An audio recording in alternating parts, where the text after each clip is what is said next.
We hear it all the time, right? Companies making these big, bold promises about sustainability. But when you really get down to it, how can you tell if they're actually following through? Well, that's exactly what we're going to break down. Yeah, that is the million-dollar question, isn't it? You've got one company talking about slashing waste, another one is all about renewable energy, a third is focused on ethical sourcing. It feels like you're trying to compare apples and, I don't know, spaceships. Without some kind of common standard, it's just about impossible for us as customers or even for big-time investors to know who's a real leader and who's just, saying the right things. So in this explainer, we're going to cut right through all that noise. We'll kick things off with the problem of trust, then introduce the rulebook that's trying to solve it. After that, we're going to do a deep dive into a super practical example from the retail world. You'll see it's about a lot more than just energy. And by the end, we'll talk about why having all this data is such a game changer. Okay, so let's start with this huge foundational issue, trust. I mean, just think about it for a second. The retail industry is unbelievably competitive. And let me tell you, its reputation is everything. If companies are basically just inventing their own ways to measure success, then the data they publish, it's pretty much useless for comparing them. This makes it so hard for investors to figure out which companies are actually managing their long-term risks, and for us, the customers, to support businesses that really match up with our values. So, what's the fix? Well, what we need is a standardized framework, a kind of common language for companies to report their performance. This is honestly the best analogy. You know how a nutritional label on your food gives you the straight facts on calories, fat, and sugar in a way you can compare? Well, a sustainability standard does the exact same thing for a company's environmental, social, and governance, or ESG performance. It gives you the raw, comparable data you can actually work with. And the main rulebook we're talking about here comes from the SASB standards. Now, a couple years ago, these standards became part of the International Financial Reporting Standards Foundation, or IFRS. And this, you guys, is a huge deal. It's basically the world signaling that sustainability data needs to be treated with the same level of seriousness as financial data. So what are these things really? Well, at their core, the SASB standards are a collection of 77 different rulebooks. And here's the key part. There's one for each specific industry. That's so important because the stuff that matters for a software company is completely different from what matters for a retailer. They zero in on the sustainability topics that are most likely to actually affect a company's financial performance. And each standard is built in this really logical way.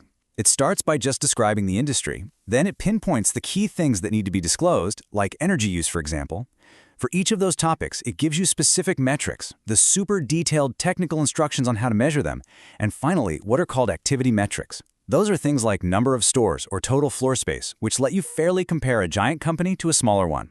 It's a whole system from top to bottom. All right, theory is great, but let's make this concrete. We're going to zoom right in on one industry and one single metric to see how this all works in the real world. So we're going to look at the standard for what's called multi-line and specialty retailers. Basically, think of the big box stores, the department stores, and the warehouse clubs that we all go to. These places have enormous physical footprints, all those stores and distribution centers, and they use a ton of energy. Okay, now this is where it gets really cool, because look how specific the standard gets. For the topic of energy management, it doesn't just ask a vague question like, so, how's your energy use going? No way. It demands 3 very specific data points: the total energy consumed, what percentage of that comes from the regular power grid, and what percentage is from renewable sources. That's the kind of detail that makes real comparison possible. All right, so let's build out a little dashboard for a hypothetical company. We'll just call it Global Mart. Let's say you're an investor, you're reading their annual report. What would you actually see? Let's build this out piece by piece. First thing you'd see on the dashboard is the big number, the total energy consumed. Let's say it's 2.5 million gigajoules. The standard is crystal clear that this has to include every source, from the electricity they buy off the grid to any fuel they might burn themselves. It is the full picture of their energy footprint.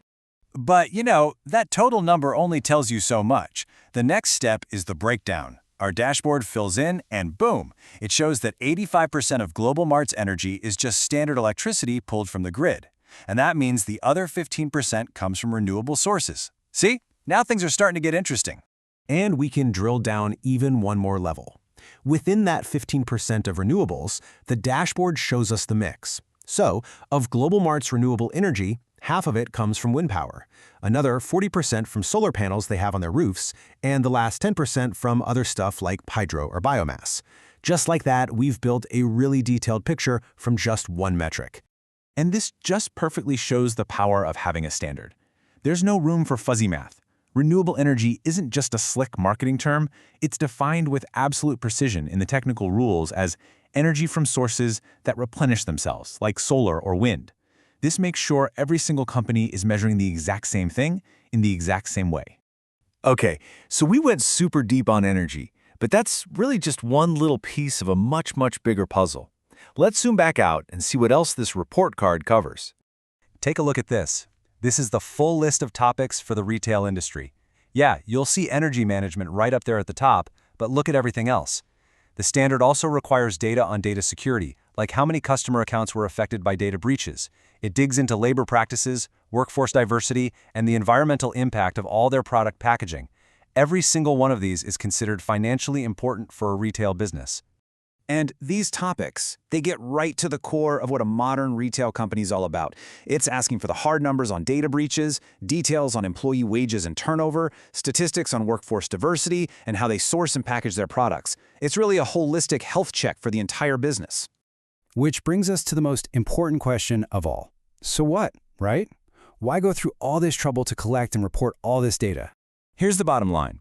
Standardized data creates this powerful, positive feedback loop. Investors can spot and price risk so much better. We, as consumers, can finally see which companies are actually walking the walk.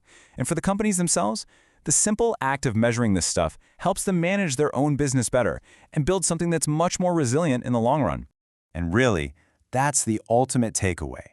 While the big goal is often to encourage greener practices, the real power of these standards is the clarity and the comparability they create.